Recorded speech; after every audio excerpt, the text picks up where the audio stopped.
What's happening all? What's going on? What's going on? It is always a good time when my buddy Shaner stops by for a little pregame show or for any show in general. So always a pleasure, my man. Thanks for coming on. Oh, the pleasure's all mine, Drew. Whenever I get that text, hey, you want to do a pregame show? You know the answer's gonna be yes. So unless I'm out of the country, which will be the case pretty soon. But for now, I am home and I am ready to talk about this game. Let's do it. Well deserved, man. You deserve a vacation. I want to say congratulations again on graduating from university, right? Yeah. Yeah, I'll never be able to say that. So let me just say that to you because that's well deserved, man. I love it. Appreciate it. You earned this vacation you're about to go on. Let me tell you right now. So soak it up, man. Soak it up. You bet. All right. Well, let's get to her, right? So today we're going to talk about the Habs and Pens final game before the Habs All-Star and bye week break. So Habs are going to be off for over a week here after tonight, Shaner. So I think that it's good to see that they're going to get a bit of a break and a reset, and we'll see how they come out in the next half of the season. But what we're going to actually touch on specifically in this pregame show, we are going to talk about Brendan Gallagher's 5-game suspension now that it's been handed out, and I want to get your take on that, and we'll get my brief take as well. And also Arbor Jacky, healthy scratch tonight going into the final game before this break. Brendan Gallagher obviously out too. And then Jordan Harris and Jesse Ullinen will draw back in to the Canadiens lineup, Shaner. So I think, based on the fact that I didn't get to do a post-game a reaction after the suspension and the length of suspension was handed out, let's start with this one here, buddy. So Brendan Gallagher officially receiving the 5-game suspension yesterday for his hit on Islanders player what's his name again? I'm Adam Pelech. Thank you for Pelech. Yeah, geez, this is why sometimes I go into things and I need help. But Pelech obviously taking the worst of that, and obviously, but let's get your take on whether you think the suspension was fair. I mean, we have a lot to say about it. I don't want to spend a ton of time on it, but I want to spend enough to get your thoughts because I haven't heard your thoughts, and I am curious to know them. Well, right off the bat, to me, Galley's earned every game and maybe got lucky, if I'm being honest. That is a textbook cheap shot hit to the head. And listen, I'm a Habs fan. I'm a homer. Call me whatever you want. I still got to call it like it is. He deserved that suspension. That was a dirty hit, and I think Galley knew it too. Right? He didn't bitch about it going to the penalty box when he got kicked out of the game. He just went away. I think he knew, right? And that he is a first-time offender. He's never done this before. It's uncharacteristic. People calling him, a dirt bag and all that sort of stuff, to me, is exaggerated. Okay, he's never done this before. This is a one-time thing. Hopefully, it never happens again. Mm-hmm. But he did it. It's clear as day. To me, that 5-game suspension is definitely warranted, and like I said, could have been more. Now, my gripe with all this stems from a suspension that occurred earlier this season involving a very similar hit given out by Charlie McAvoy on Oliver Ekman-Larsson. Now, with that hit, again, cheap shot to the head, raise the shoulder, it's basically the same thing. McAvoy got a 4-game suspension and was a prior offender. That was his second suspension, and his first actually was a hit to Josh Anderson's head. So, wink there. But again, we've talked about this so many times. The lack of consistency with the player safety program is alarming. I'm not saying that, Galley should have gotten less games. I'm saying McAvoy should have gotten more, and that would have set a precedent for the following hits to the head for the rest of the season, right? So let's say hypothetically you give McAvoy 7. Well, you see this basically identical hit from Galley. It's easy to just say, well, McAvoy got 7. Let's give him 7, or let's give him 6, right? Because he's a first-time offender. To me, it's just so unorganized. They're like, okay, 4, 5 to him. There's no structure to their decisions, and I'd love to hear more from the player safety department explaining why they gave him 5, why they gave him 4. Like, it's the same way we're talking about how refs should have post-game press conferences to explain their calls. Why isn't the player safety program not explaining the gravity of certain hits? Like, why is this one worse than the one that Charlie McAvoy did? It's the exact same, and McAvoy is a prior offender. It's just a lack of consistency that's really annoying, and it must be super confusing for players as well. Like, I put myself in their shoes. I'm like, okay, like, what can I do? What can't I do? I get that this is clear cut. There's no gray area here. But again, it's just really confusing. That's all I'm getting from this, just confusion. Yeah, look, I actually had to take a look at the McAvoy hit because I hadn't seen it before I chatted with you. And it's more targeted in a sense to me because it's in front of the net, it's away from the play, it's not really a hockey play at all. No. Whereas with Galley, I mean, he made a stupid decision in the moment, but at least the player had just touched the puck. And I'm not justifying the hit. I'm just saying that if he would have made a clean hit, then it would have been clean, and there wouldn't even have been a penalty on the play because Mhm. he had just touched the puck, right? So in that instance, I don't understand it either because it did seem a bit more targeted. Whereas this was in the middle of a play where the puck was coming up the ice and Galley came across center ice and laid what was a bad hit. I'm not going to try to Oh, defend no the hit doubt. at all. That's Mhm. Most Habs fans have really been on the right side of this, I think, too, realizing Yeah. okay, that's just obviously a horrible play, and I'd be okay with further consequences. Galley's got an A on his shoulder, right? Like I'd be okay with them taking the A off his sweater for the rest of the season. You know what Mm. I mean? Just as another consequence to try to show guys, hey, like you can't do that and just get a suspension, come back, and then let's pretend it never happened. No, I think there can be repercussions beyond that. And that's maybe an internal thing from teams to decide. Maybe people think that's weird and stuff, but I just think, hey, throw it on Josh Anderson's sweater the rest of the season. He's handled his business pretty well, and he's dropped the gloves at the opportune times, and he's also not retaliated at the right times Mhm. and made smarter decisions that way, right? So I just think that, like you said, though, I think Brendan Gallagher feels the worst about it. I'm looking forward to hearing from him in front of the cameras the first time that he does so, Yeah. because for how much he has said that he loves being in Montreal and has appreciated being in Montreal as long as he has, for him being a first time offender, I mean, I have to think that looking back on it, he's really going to feel really, really bad. Um, and it's just like you said, out of character, and it's bizarre, but in terms of the suspension, it's really inconsistent from the McAvoy thing because he gets 4 for that after being a second-time offender. That's inconsistent right off the bat, right? That's Mhm. the issue, is that there isn't enough consistency with this. So how can you be wrong on that take? Exactly. And I'd push it even further. I'd say that, intentional hits to the head, if it's accidental, I'm bringing up the first one that comes to mind obviously is Corey Perry on Tavares in the 2021 playoffs. That is a completely accidental play and there was no suspension on it, none deserved. But a hit to the head, head hunting, like what Galley did, what McAvoy did, I think those weren't heavy suspensions because that is exactly what you want out of the game. You don't want to eliminate hitting. You don't want to eliminate fighting altogether.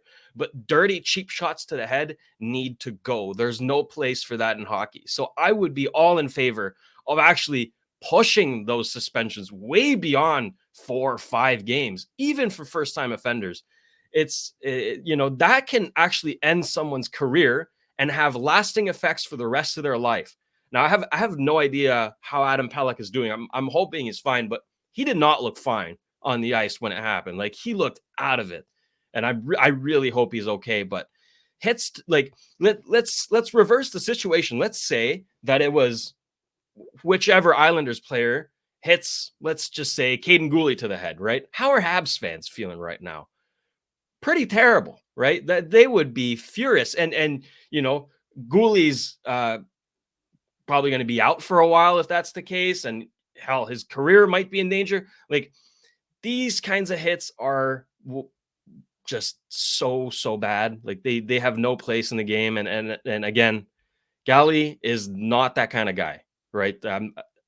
It's so uncharacteristic of him, but it did Yeah. happen. He did it.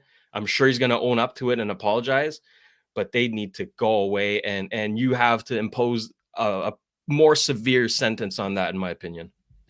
like, here's my other thought that comes to mind here too is, Shane Pinto gets what, 41 games for violating the NHL's. And it was a family member that was betting on sports, not even him. Is that what Just it was? yeah. Someone in his entourage was betting, and apparently you can't do that. Like family members can't bet because they're associated or something like that. The story is a bit out of whack, but Yeah. half a So season for that, and 4 games and 5 games for almost killing a guy. Come this is where the on. NHL's priorities are. I mean, like, the gambling ads are what has created more revenue for the NHL in the last 3 years than what anything else. And Awful. they're throwing the book at that and not at a guy trying to possibly end a guy's life. And I'm not saying that that was the intention, but that can No, happen. Like, it's very fortunate exactly. that it hasn't happened yet. Yeah, hits to the So head can be very, very severe. Like you see boxing, right? Sometimes one good punch can kill a guy. We've literally seen that happen, right? So yeah, it can cause lasting effects that will like debilitate you for the rest of your life. yeah, One clean hit to the head, that's it. That's all you need. So they dirty need to hit. go. They need to go. Yeah. That's it. Even if it's a clean head, like, let's just say it's accidental, like you said, it's a follow, just a follow through. Like, you make a principal contact with the guy's shoulder, then it just rides up and hits him in the chin, and then he's out, Yeah. and maybe never wakes up. You know what I mean? Like, so that's where the NHL needs to get their crap together, because I'm not in favor of gambling in that sense, of it ruining people's lives, just like alcohol and drug, just like anything else.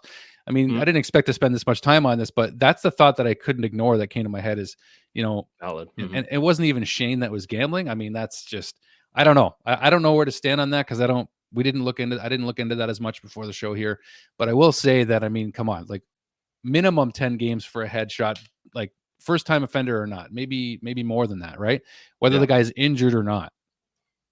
Like, they're not going to get rid of it until unfortunately the worst of the worst can happen, and that's just not okay. So Mhm. we could probably spend another 20 minutes on it, but you know what? Let's shift gears, because, like, it's just an upsetting topic in a way, It is. because It it's is. just, there's no bar, and that's where it is. There's no bar that is set and laid in stone, and you know what to expect from this league for a lot of things.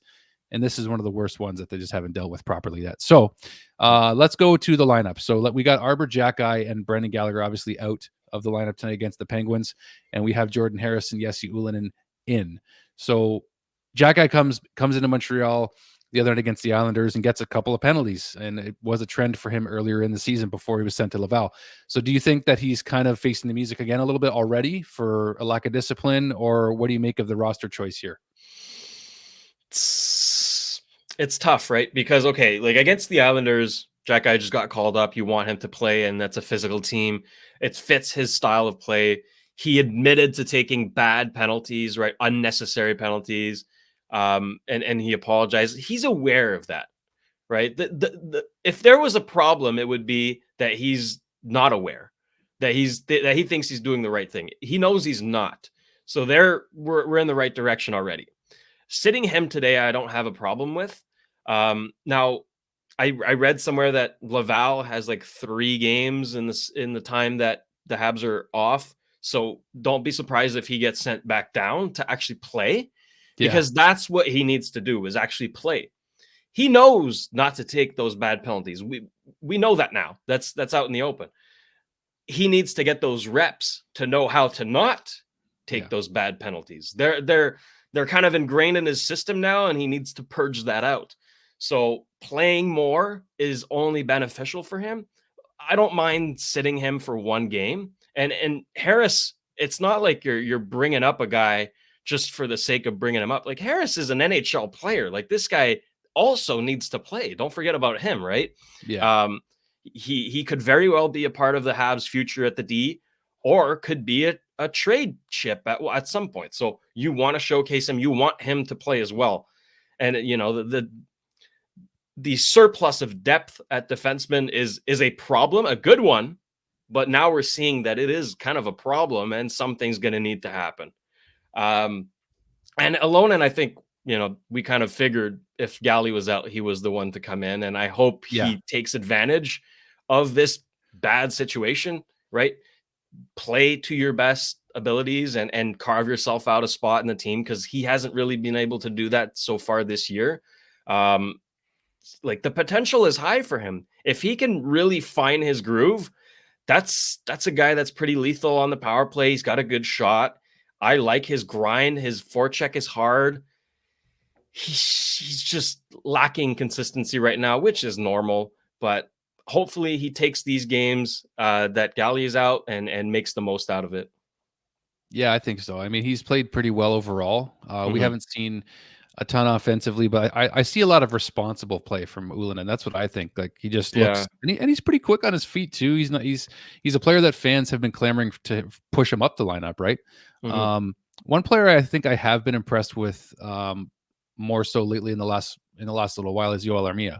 Armia, I think, has been playing a lot better. We're seeing kind of the old Armia that we were used to, right? He seems happier out there. And I wasn't necessarily planning to talk about him, but I do appreciate what he does. So when you see him being effective without the puck, I mean, Armia is a really good penalty killer. Someone said it on my channel not that long ago. He's probably the Habs' best penalty killer. I think that's a really, really good point. I think that's hard to argue with, to be honest. No, that's it. He like Ilona needs to do. Armia found his groove. He's found where the area that he can succeed in. And that is mostly penalty kill. But even 5-on-5, I thought he's been more noticeable, right? The thing with Armia is he usually just blended in the background, didn't really stand out, just skated around, right? But now we're actually seeing him, be more involved consistently. And on the penalty kill, he's just been fantastic. Like you really can't say anything bad about that. Specialist, right? Oh, really, really good. Yeah. Yeah, I think he's a specialist as a penalty killer. I think teams would be interested in that. I'm just throwing it out there. But speaking of which, I do want to get your take on this player, Shane, because he is the hot topic around Montreal more than anybody, because he could fetch the greatest return, will fetch the greatest return potentially here. I mean, not potentially. There's no other player at this point that I'm aware of, unless there's an interest in Mike Matheson, who's also been playing very, very well. But what's your take on Sean Monahan? What do they do with him? Is it too early to say? On the Sick podcast last night, Stu is saying how there's going to be teams lining up. I mean, there's going to be a bidding war for Sean Monahan's services. So what's your take on Sean here, buddy? I completely agree with Stu, actually. I think teams should be lining up for Sean Monahan. This is the type of player. And I mean, I've seen people on Twitter say that, oh my God, nobody's going to give a first-round pick for Sean Monahan. You're in for a rude awakening. He's going to get more than a first-round pick. The way that this guy's playing, if he stays healthy, watch out. That's going to be a crazy return for him. You think so? Crazy in what way? Because like Stu said, there's going to be a bidding war. There's more than just one team that can use a Sean Monahan. There's about 31, right? So there's teams that aren't in a playoff spot that obviously you don't even consider. But the teams that are in a playoff spot, having this second line center, right, who can play the wing, who can play just about anywhere in the lineup, who can play in the power play, reliable 5-on-5, reliable defensively, he can do everything. You give him an assignment, he will complete it, and he will do it well. He's a coach's dream, really. So I think many teams will be calling Kent about his availability and the price very soon. I think sooner rather than later. I think he gets dealt before the deadline, actually. And that is in Kent's best interest, considering Sean's track record with injuries. You don't want to risk, but at the same time, you don't want to hold out on potentially a better return, right? So if he keeps performing, the value only goes up. I mean, 3 points last game-winning goal. Just this is only helping his stock right now, and I think Kent's going to take the most out of Sean. And who knows, right? He is a free agent. If he really loves Montreal, he can just come back. We've seen it. Thomas Plekanec did exactly that. We've seen it happen before. So, I am of the opinion that Sean Monahan would be fantastic with the Habs long term. I think he still has a lot of good hockey left in him, but you really cannot pass on the return that he could give you at the deadline right now. It's just too good. It's way too good. Yeah, no, here's where I want to play devil's advocate a little bit, which I'll never be an advocate for. Anyway. I know what you mean. I know what you mean. Yeah. You know what I mean. You know what I'm talking about. Yeah. Credit to that fool. All right. So with like so Max Lapierre, for example, was saying that you just don't get players like Sean Monahan in your lineup, and they're hard to come by. You can't replace a guy like him. So maybe they do let him go at the deadline and then maybe try to re-sign him. But what if a team is making an extension as part of the deal Mhm. to trade him? So what I mean is, how will the Canadians get better? Will it be us, bringing Kirby Doc back and trying to, you know, take over the minutes that Sean Monahan will take in the future? Because Dvorak is likely going to be off the books. What's the future of Jake Evans? Is Owen Beck going to be the new third or fourth line center down the road? So is there really a future where Sean Monahan fits into the rebuild here with his age and his injury history? Like, I think you got to cash in on him now, no matter what. But do you see them bringing him back, or do you think an extension is? I mean, I would be wanting to extend him if I'm trading for him, if that's me, Yeah. or like another team might want to sign him in the offseason. There's a lot of options here, but you got to cash in on him now, and then afterwards, is there really room for him to be signed in Montreal still, because he's going to want to get paid for his last big contract? Well, see, the good thing about Monahan, like I mentioned, he can play anywhere. You want him on the wing, he'll go on the wing. You want him at center, he'll go True. center. You want him on the fourth line, he'll play fourth line. He'll play first line.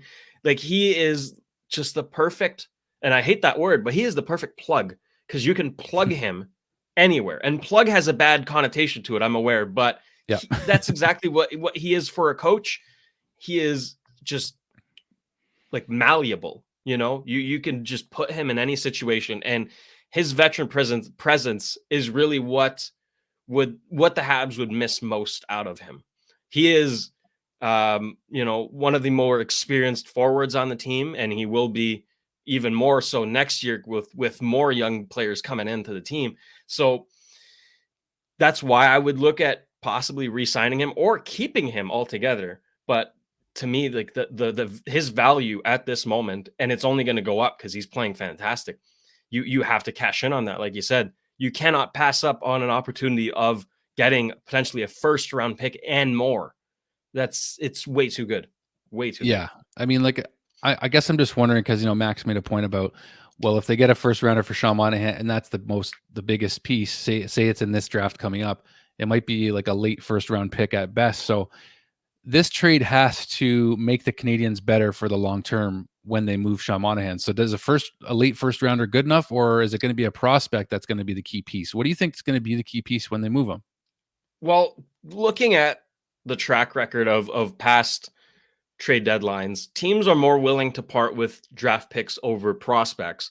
But if, like you said, you can guarantee an extension with the team, then they might be willing to give up a prospect. Obviously, you'd want a prospect. You want a player that is closer to making the NHL than a guy that hasn't even been drafted yet.